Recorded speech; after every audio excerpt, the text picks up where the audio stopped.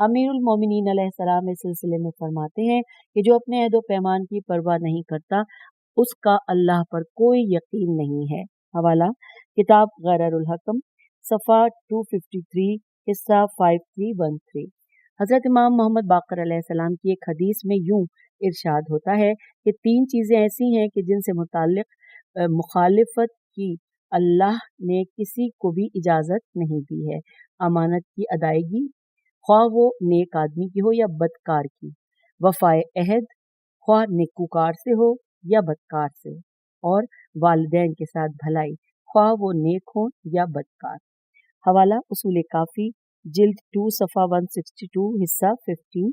اس تعبیر اور دوسری تعبیرات سے واضح ہو جاتا ہے کہ معاہدے کی توثیق کے بعد فریق مقابل کے بدکار یا کافر ہونے کی بنا پر اسے توڑا نہیں جا سکتا۔ تو یوں ہم نے حکمت 155 مکمل کر لی۔ اجازت دیجیے، خدا حافظ، فی امان۔